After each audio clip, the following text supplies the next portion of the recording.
que cette année, des animations sont venues compléter nos réjouissances. Pour la 4e fois, vous avez fait encore très fort.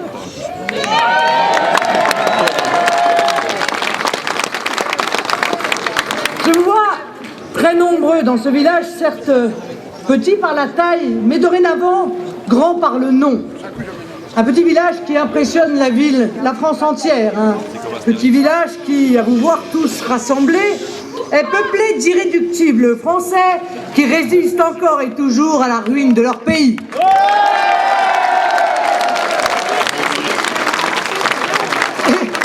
Je vous vois non seulement très nombreux, mais très déterminés, très attentifs à une parole différente, une parole qui colle enfin à la réalité. Pas comme les rangs mous des UMP républicains qui s'endorment devant les discours d'Alain Juppé, qui font semblant de rire devant les sketchs de Nicolas Sarkozy. En même temps, on les comprend, qui trouverait un intérêt à écouter la copie conforme d'un discours de socialiste tenu par un revenant, un zombie de la politique. Sur l'immigration, on dirait du Bernard Cazeneuve. Sur l'école, on dirait du Najat Vallaud-Belkacem. Sur l'Europe, on dirait du François Hollande. Bravo. Dans le combat des idées, il ne reste face à nous que le PS et des copies du PS. Tout le reste n'est que rhétorique, et la rhétorique s'envolera bien vite lorsqu'il faudra faire des choix concrets. L'alternative est simple. D'un côté, la volonté de détruire la France, de l'autre, la volonté de la sauver, de la relever. Nous sommes en Champagne, dans un de ces vieux territoires qui ont fait et qui font toujours la France. Autrefois, c'était une région riche, mais autrefois, on se souciait des régions rurales. Aujourd'hui, Brachet, c'est le symbole d'une France des oubliés. Des Français qui forment pourtant la majorité, mais la majorité qui n'a pas voix au chapitre. La majorité silencieuse. Il serait temps de lui redonner la parole à cette majorité qui croit en son pays. Surtout quand on constate l'état de notre pays. On le voit ici, à Brachet comme ailleurs. La situation de la France sous la présidence Hollande, ce n'est plus une simple dégradation. C'est maintenant une déchéance complète. Ce n'est plus seulement la France des oubliés, mais c'est la France elle-même qui est oubliée. On le voit d'abord dans l'agriculture. Je l'ai dit, nous sommes sur une terre rurale. La France, c'était d'abord ça. C'était d'abord une immense puissance agricole. Aujourd'hui, qu'en reste-t-il? Des petits agriculteurs asphyxiés, une concurrence étrangère féroce, des prix qui ne permettent même plus de survivre, des travailleurs détachés venus d'Europe de l'Est. Pour couronner le tout, on se prive stupidement de déboucher en Russie en soutenant une politique de sanctions aberrante mise en place par Bruxelles. Et comme il est toujours possible de faire pire, l'Union européenne a décidé pour nous que le futur serait encore pire. En négociant en secret le traité transatlantique, et là, ça va être le feu d'artifice. Fini les règles sanitaires strictes. Fini l'interdiction des hormones, des antibiotiques pour le bétail. Fini la traçabilité de la viande. Bonjour le chlore, bonjour les OGM, bonjour les farines animales. Tout ce qui fait la richesse de nos terroirs et la sécurité alimentaire de nos enfants aux oubliettes. Ne comptez d'ailleurs surtout pas sur les UMP, les Républicains, pour contredire la politique du PS en matière d'agriculture. Je vous l'ai dit, il ne reste plus face à nous que le PS et des copies du PS. Ne comptez même pas sur eux pour être cohérents. Bruno Le Maire a quand même réussi à déclarer en 2014 qu'il fallait sanctionner au maximum la Russie, puis en 2015 qu'il fallait lever l'embargo russe pour sauver notre agriculture. Le respect du principe logique de non-contradiction ne semble pas être son fort. Que ce soit avec le PS ou avec les Républicains, de toute façon, vous obtiendrez toujours la même chose. D'un côté, les promesses électorales qui n'engagent que ceux qui y croient. De l'autre, une lâcheté sans limite, une fois au pouvoir. Avec un vrai président de la République, soucieux de l'intérêt de la France, soucieux de ne pas oublier ce qui fait la grandeur de notre pays, aucune de ces lâchetés ne serait possible. Un vrai président, ou une vraie présidente, ferait...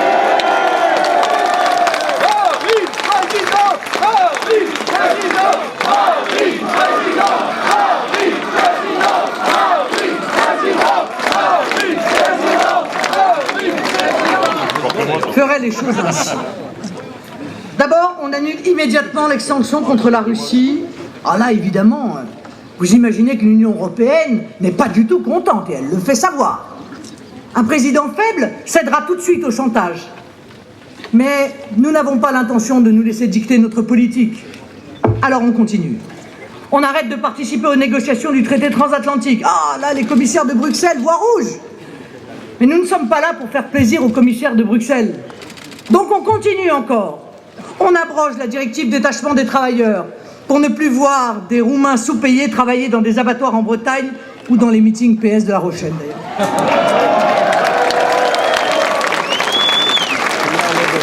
Et puis on enfonce le clou. On vote une loi achetons français qui oblige les collectivités territoriales et les écoles à acheter à nos agriculteurs leurs produits. Enfin, on nationalise la PAC pour en faire une PAF, politique agricole française. En arrêtant nos versements à l'Union européenne, on récupère au passage 8 milliards d'euros donnés sans contrepartie à l'Union européenne. Il n'y a pas de compromis possible avec une Europe assoiffée de domination. Tout homme politique qui est européiste ne peut pas faire le 10e de ce que nous proposons. Dès qu'il fera un pas dans la bonne direction, l'Europe le rappellera à l'ordre. Et bien sûr, nous donnerons la parole au peuple de France, en lui demandant par référendum, comme en Angleterre, s'il faut quitter l'Union européenne.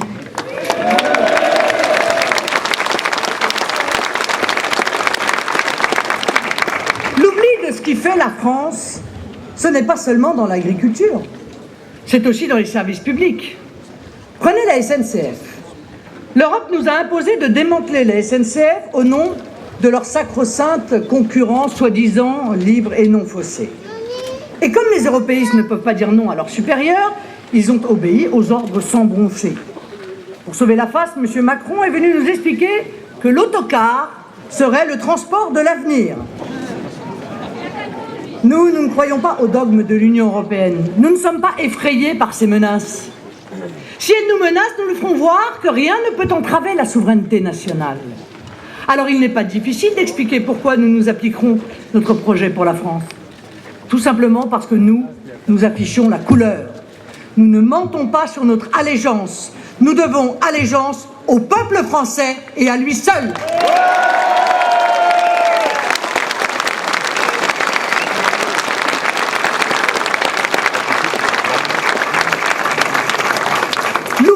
Ce qui fait la France, c'est encore la réforme territoriale. Cette fusion des régions qu'on nous impose.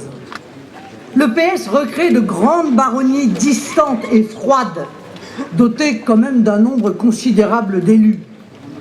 La Champagne-Ardenne va se perdre dans une entité abstraite qui aura pour capitale Strasbourg, si loin, et qui ne ressemblera plus à rien. Même chose dans tant d'autres régions de France.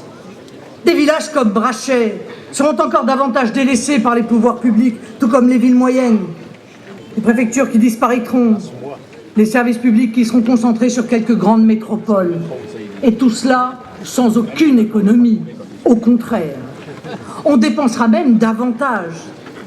Le Front National, lui, est en faveur de vraies économies. Les vraies économies, cela passe avant tout par la réduction du nombre d'élus locaux. Plus besoin d'élus au niveau régional. Comme il en existe tant aujourd'hui, il suffit de réunir régulièrement une partie des élus des départements. Nous sommes attachés à la défense du niveau de cohérence principale de l'action locale, le département. S'il faut réduire le millefeuille territorial, c'est avant tout les régions qu'il faut dégonfler. Mes chers compatriotes, au-delà de ce paysage général, je veux vous parler des crises qui submergent la France et de l'incapacité du pouvoir à y faire face, alors qu'un pouvoir fort, déterminé, aurait évidemment la clé pour rebondir. La démocratie n'est pas un exercice hors sol. Elle s'exerce dans le cadre de la nation, c'est-à-dire le peuple tout entier, le peuple français. Nous le répétons souvent.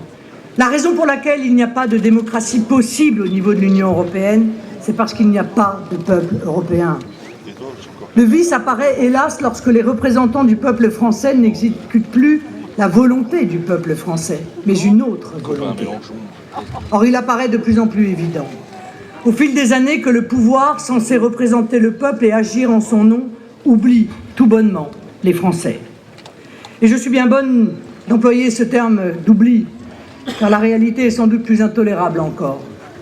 Le concept de l'oubli admet une part d'involontaire. Or, il y a parmi ceux qui nous dirigent, je le crains, je le crois, une volonté manifeste d'occulter le peuple français pour suivre et défendre d'autres intérêts. À ce niveau, nous ne sommes plus dans le cadre du manquement au devoir de l'homme d'État, mais bien dans celui de la forfaiture. De toute évidence, les gouvernements UMP et PS qui se succèdent usurpent la souveraineté nationale pour la mettre au service d'un nouveau pouvoir oligarchique, un pouvoir qui se croit au-dessus des nations et qui, plus grave, prétend les remplacer. Ce pouvoir, bien que monstrueux, n'est pas une chimère. Il siège à Bruxelles, Luxembourg, Berlin. Il prend une part de ses ordres à Washington et porte un nom, celui de l'Union européenne. La démocratie doit renaître partout. Et nous porterons dans la campagne régionale le grand souffle démocratique du concept de référendum d'initiative populaire pour les grands projets régionaux. Il est largement temps que l'on redonne la parole au peuple français. Alors, des crises en tous genres qui s'enchaînent, économiques, sociales, migratoires, apportent malheureusement chaque jour la cruelle démonstration que le pouvoir en France n'est plus au service du peuple français. Et je vous le dis très clairement, mes chers compatriotes, le pouvoir aujourd'hui ne peut plus et ne veut même plus. Il est totalement submergé par une série de crises qu'il ne maîtrise absolument pas et qui le dépassent radicalement. C'est cette évidence d'un pouvoir débordé qui éclate aux yeux de tous. Nous l'avons vu dernièrement avec la crise agricole, crise profonde, structurelle, qui ne surprend personne ici, dans cette France de la ruralité et de la réalité. Or, la crise agricole que nous connaissons est bien la crise d'un modèle, un modèle ultralibéral inspiré par Bruxelles et que l'on cherche obstinément de l'extérieur à vous imposer. Une crise de la mondialisation ratée qui lèse les petits et gave les plus gros. Pourquoi, par exemple, avoir supprimé les quotas laitiers, plongeant les éleveurs et les producteurs de lait dans un abîme économique dont beaucoup, nous le savons, ne sortiront pas? Au nom de quels intérêts? Je repose la question.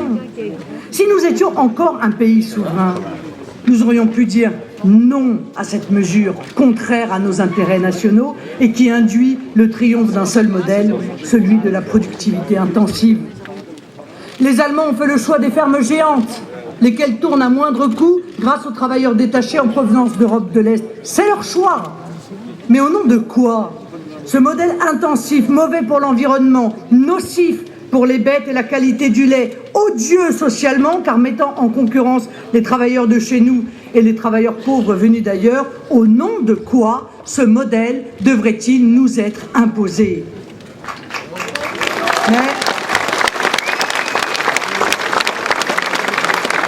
Mais le mal est fait. Les quotas laitiers sont tombés pour permettre d'écouler la production allemande sur notre marché, acculant nos propres producteurs à imiter ce modèle économique ou à mourir. Même chose pour le porc et l'ensemble des filières d'élevage. Même chose pour les producteurs de fruits et légumes. Tous mis en concurrence avec des producteurs de pays étrangers qui effectuent à mieux un dumping social, sanitaire, environnemental ou monétaire. À l'inverse de ce modèle qui nous détruit, nous proposons, nous, un modèle patriote, écologique, étirant socialement l'ensemble des travailleurs vers le haut. Un modèle fondé sur les circuits courts, où la directive détachement des travailleurs aura été abrogée. Un modèle assurant d'abord une consommation nationale des produits nationaux et conditionnant l'accès des denrées étrangères à notre marché au strict respect des normes comparables et d'une concurrence enfin loyale.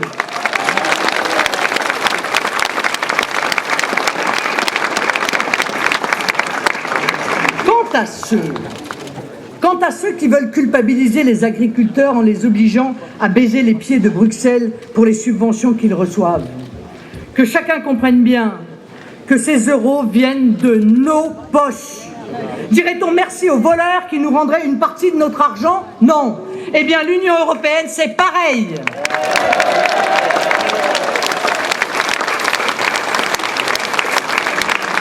Il n'est pas un euro de la PAC perçu par nos agriculteurs qui ne soit un euro français.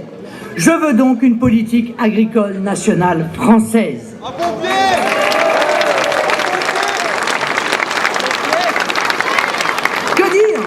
Que dire également de la crise économique et sociale plus générale qui affecte l'ensemble du pays et que le pouvoir nie effrontément à coups de discours totalement inverses à la réalité que vous voyez, que vous vivez, que vous percevez.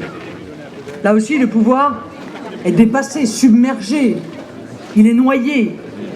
Il est exaspérant d'entendre, quasiment toutes les semaines depuis 3 ans, ce président fainéant, François Hollande,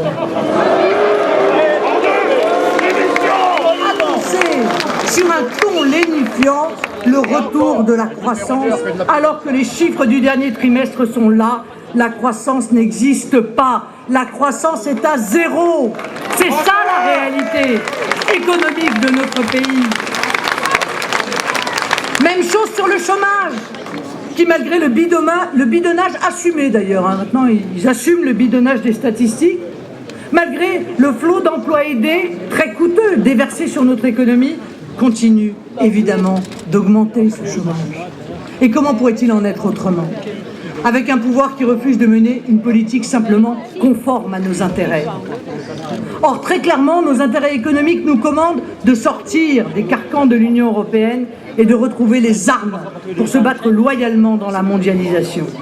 Ces armes que sont une monnaie nationale, un État stratège, des frontières économiques et migratoires sont d'autant plus indispensables d'ailleurs que la situation, mes chers amis, va encore s'aggraver.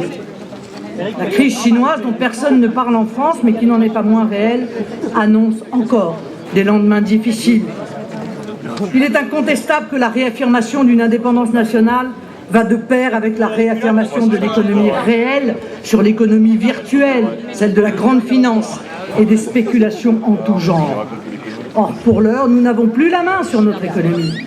Tous les leviers ont été transférés par l'UMPS à Bruxelles qui, non content de nous empêcher d'agir, nous impose une politique d'austérité profondément dépressive. Nous avons en quelque sorte tous les inconvénients sans avoir aucun avantage. Malgré un ultralibéralisme triomphant qui était supposé, je vous le rappelle, libérer l'économie de toutes ses contraintes et faire sauter les charges et faire baisser les prix, quelle escroquerie! Nous avons basculé dans l'ère de l'hyperfiscalité, avec une multiplication sans précédent de normes en tout genre, mais aussi de taxes et d'impôts. Cette pression fiscale est devenue insupportable. Vous le savez, en cette rentrée, il y a en France une surcharge d'impôts et de taxes. Impôts sur le revenu injuste, impôts sur les sociétés très pesants pour les PME, PMI et douces aux grands groupes du CAC 40.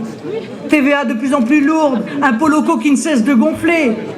La coupe est pleine, elle déborde. Et les gouvernements successifs continuent de la remplir, tout en vous regardant droit dans les yeux, en osant vous dire « les impôts baissent et ils baisseront demain ».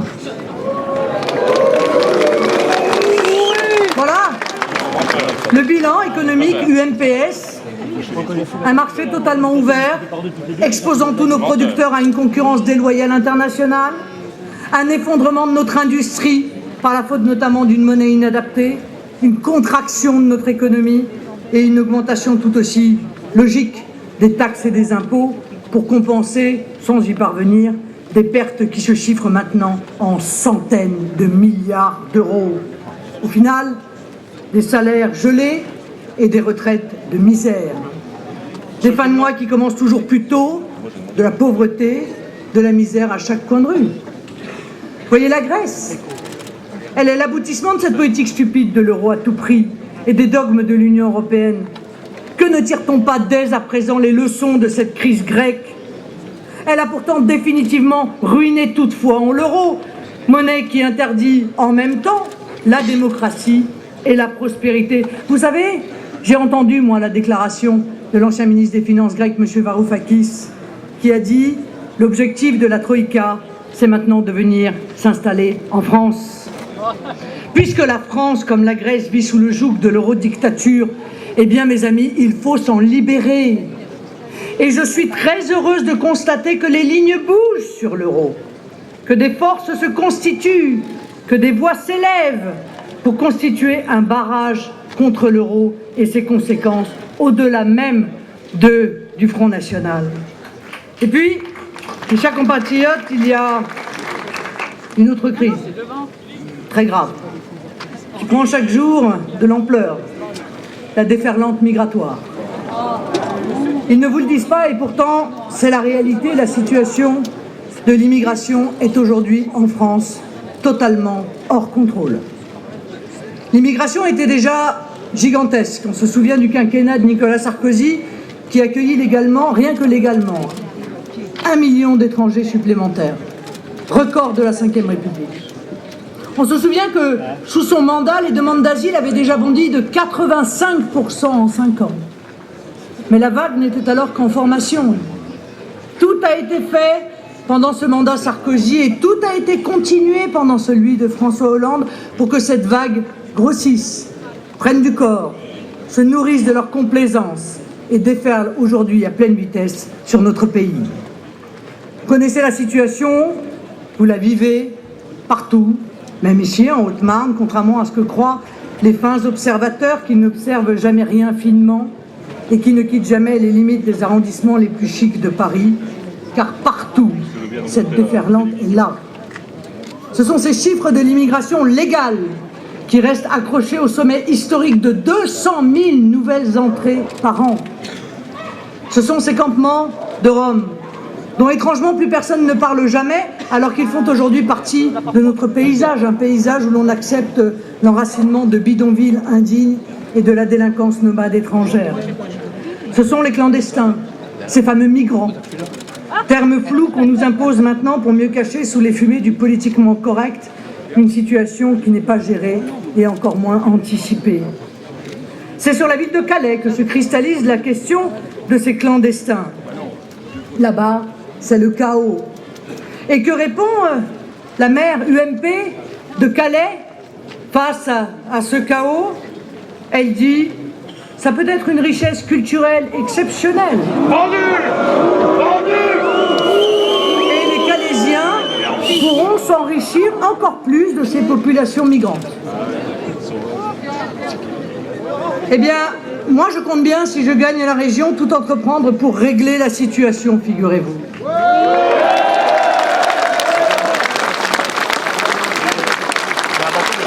Mais combien de petits Calais partout en France? Combien de zones de non-droit? Combien de quartiers, de rues, de barres d'immeubles et maintenant de villages où la police et la gendarmerie n'osent plus aller, ou alors la boule au ventre et le gilet pare-balles à la poitrine?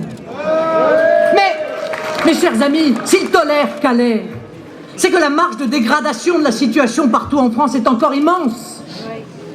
Oh oui, nous comprenons l'intérêt de venir en France comme demandeur d'asile.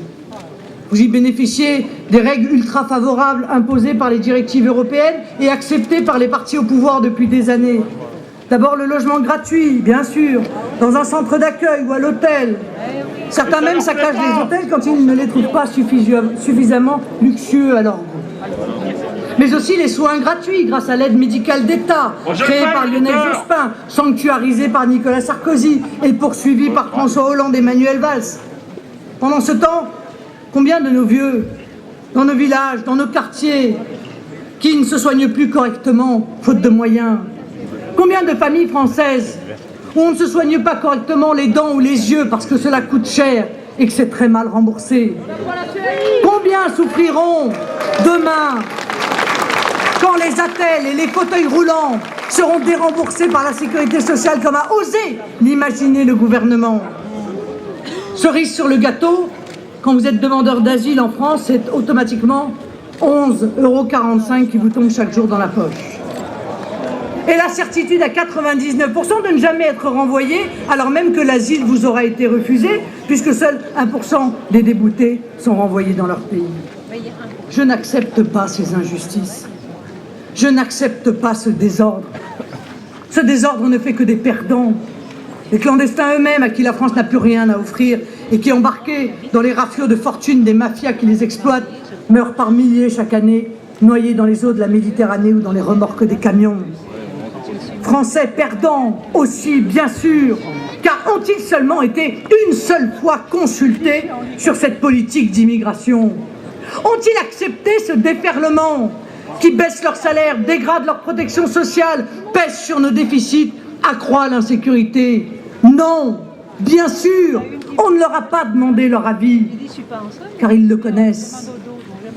Alors il faut agir, sortir de l'immobilisme, de la torpeur, sortir aussi des faux semblants ou des discours d'apparence de ceux qui ne rêvent que de revenir alors qu'au pouvoir ils ont tout trahi déjà. Mon objectif est clair, arrêter l'immigration légale et clandestine.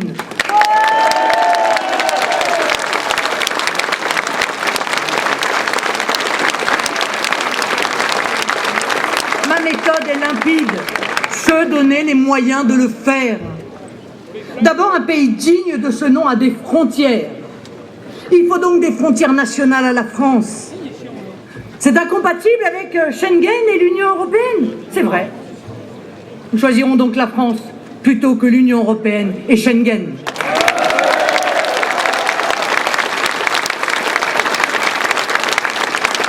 Ensuite, un pays digne de ce nom peut décider qui entre sur son territoire et qui doit le quitter.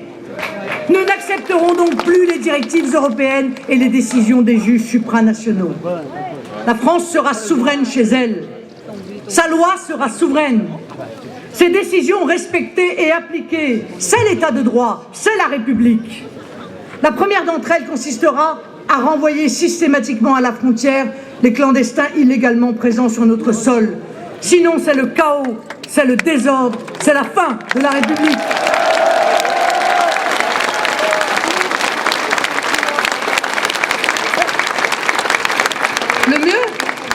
Le mieux est de faire en sorte que ces clandestins et ces demandeurs d'asile qui n'ont pas droit à l'asile, et ils sont nombreux, ne viennent pas en France.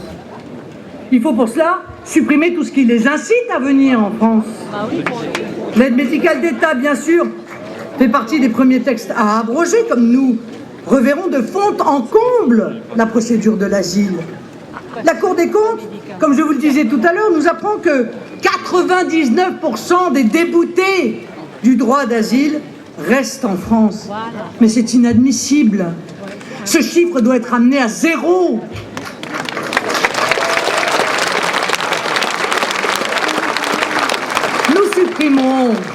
Nous supprimerons toutes les aides sociales liées au statut de demandeur d'asile, notamment le logement gratuit. Nous concentrerons l'asile sur un nombre infiniment plus restreint de personnes qui remplissent vraiment des critères exigeants.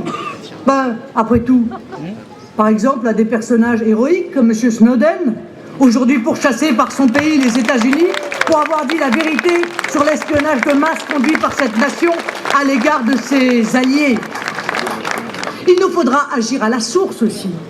Je pense à la Libye, où nous ne dirons jamais assez que l'intervention militaire décidée par Nicolas Sarkozy et Bernard-Henri Lévy en 2011 fut une catastrophe. Qu'à l'époque, je vous le rappelle, seul le Front National dénonçait.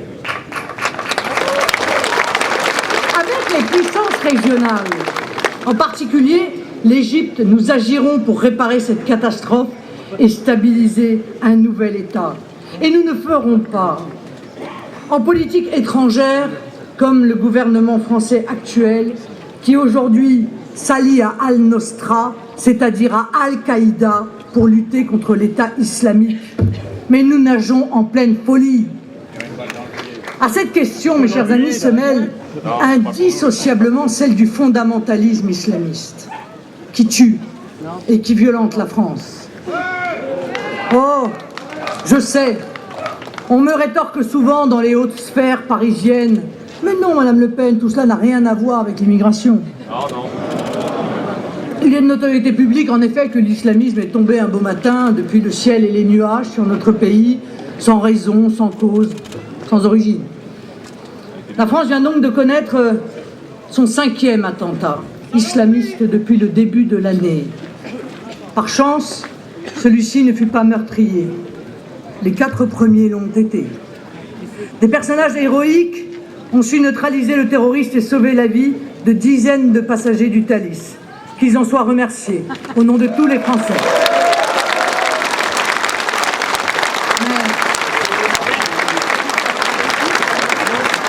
La chance ne sera pas au rendez-vous à chaque fois. Après l'attentat du Thalys, j'ai fait une proposition. Que les étrangers fichés pour leur lien avec la mouvance islamiste radicale ne soient plus simplement fichés, mais expulsés s'ils vivent en France.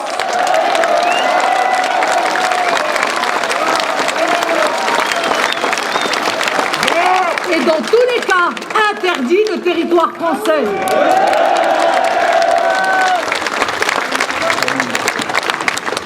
C'est cette proposition que je mettrai immédiatement en œuvre, arrivé au pouvoir. Elle me semble, comme à beaucoup de Français, mais d'un bon sens évident. Eh bien, semble-t-il non. Vous voyez? Parce que, au PS, avec M. Cambadélis, leur numéro 1, à l'UMP, avec l'ancien ministre sarkozyste, M. Châtel, eh bien, on s'est scandalisé de cette proposition. Agir avec fermeté. Sortir des sentiers battus du politiquement correct. Mais vous n'y pensez pas, m'a-t-on répondu. Préférez donc la proposition du Premier ministre, M. Valls. À mort! Un numéro vert dans le train. Oui, c'est la vérité. Après cet attentat, et alors que François Hollande nous demande déjà de nous préparer aux prochaines attaques, la seule et unique réponse du gouvernement fut l'annonce d'un futur numéro d'appel dans les trains. Bisounours ! Que vous aurez le plaisir de composer si vous êtes victime d'un tueur fou à la Kalachnikov. Petit conseil, n'oubliez pas de vous approcher de la vitre pour capter le réseau téléphonique portable et d'indiquer à l'hôtesse au bout du fil votre numéro de voiture ainsi que votre éventuelle carte de réduction.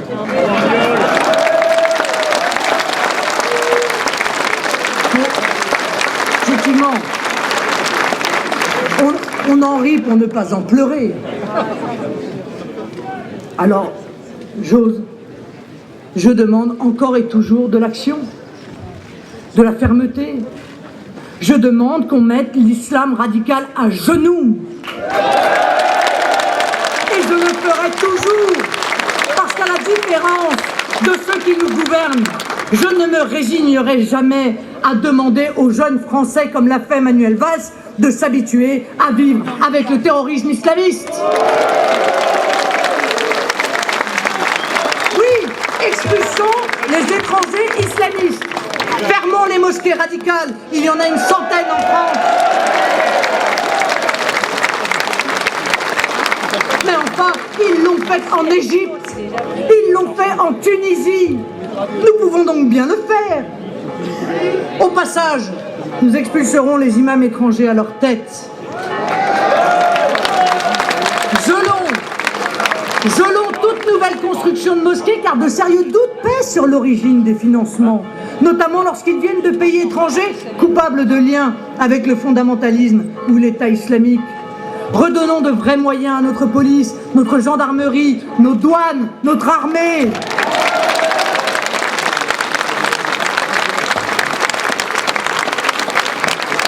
Pour moi et pour vous, les choses sont très claires. Les Français musulmans sont musulmans, c'est leur droit, bien sûr, mais ils sont avant tout français. C'est ainsi que nous les considérons et que la grande majorité d'entre eux veut être considérée. Et nous refuserons toujours d'enfermer quiconque de nos compatriotes dans une caste communautaire. Mais rien ne justifie l'inaction, l'impuissance, la complaisance des gouvernements face à la gravité de la situation. Alors oui, combattons aussi le communautarisme à l'école, dans les crèches, à l'université, où le voile et les signes religieux ostensibles doivent être interdits. Dans les entreprises, dans les services publics, où les revendications politico-religieuses n'ont pas leur place, comme le halal n'a pas sa place dans les cantines scolaires.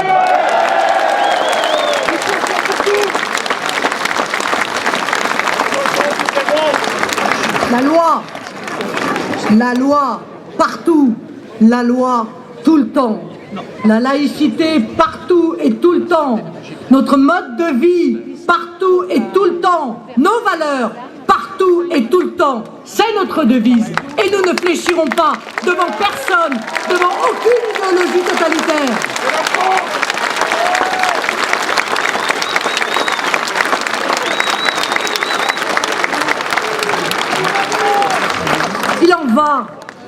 Il en va, mes amis, de notre vie, de notre sécurité et bien sûr de nos libertés de Français que nous ne laisserons pas grignoter mois après mois par la terreur islamiste.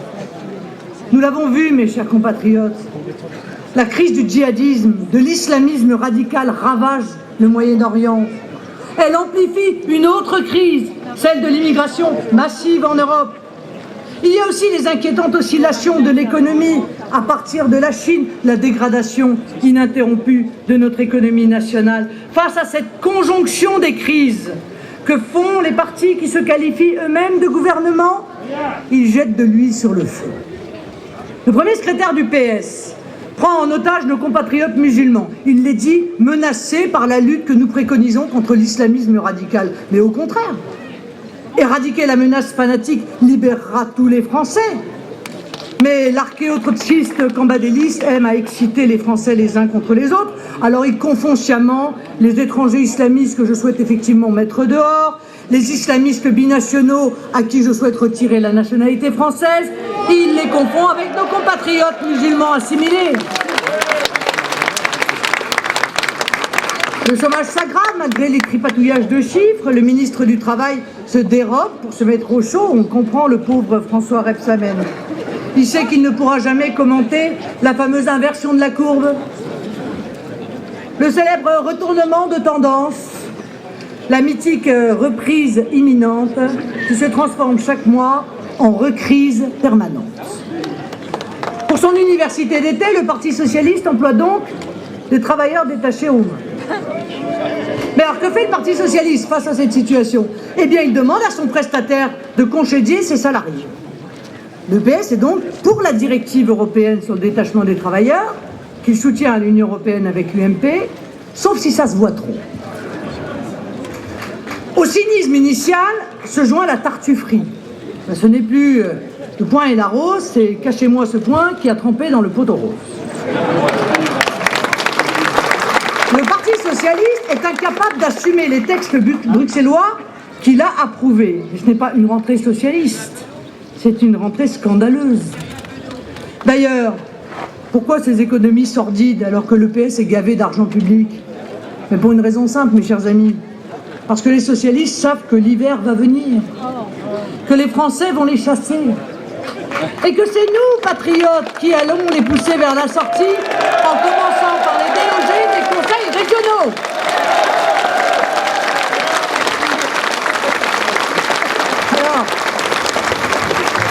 Alors on n'est jamais trop prévoyant, on constitue un magot pour les temps difficiles.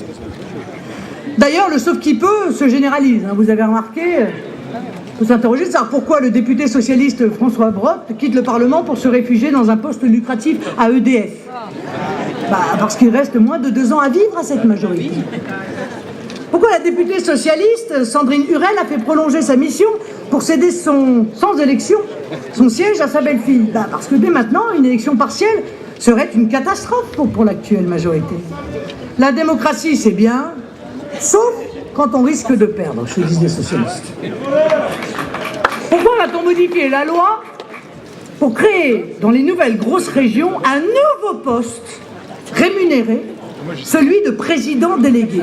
Parce qu'il faut donner des places aux amis, tant qu'il est encore temps. Je vous le dis d'ailleurs tout net, mes chers amis. Dans les conseils régionaux bleu marine, le poste de président délégué inutile et coûteux ne sera évidemment pas pourvu.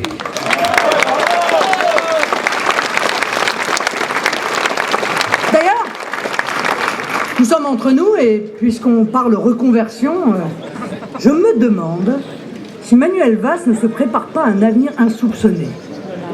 Gestionnaire de centre d'appel pour numéro vert. Parce que ça expliquerait pourquoi il il en crée un par mois. Stopdjihadisme.gouv.fr, stopdjihadisme-dans-les-trains.gouv.fr. On peut en attendre d'autres, un stopdjihadisme-le-lundi.gouv.fr et j'en passe et des meilleurs. Aujourd'hui, à La Rochelle, pour l'université de rentrée du PS, le mot d'ordre est agir en commun. Mais comme toujours avec les socialistes, il faut comprendre le contraire de ce qu'ils disent en réalité. Car outre La Rochelle, j'ai compté au moins 3 rentrées politiques socialistes.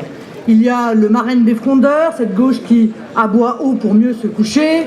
Il y a le Léognan des réformateurs, pour lesquels l'avenir se nomme Emmanuel Macron, le chouchou des banquiers.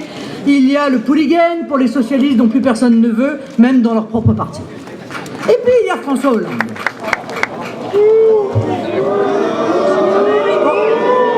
Il commémore, il inaugure, il discourt, il montre son impuissance. Le président de la République française n'est plus qu'une apparence. Sarkozy, Juppé ou Fillon seraient tout aussi fantomatiques, puisque bien que s'auto-proclamant républicains, ils ont accepté le transfert de ce pouvoir vers Bruxelles, Francfort, Berlin, Washington. Ils sont donc en réalité tous candidats au rôle de potiche de la République française.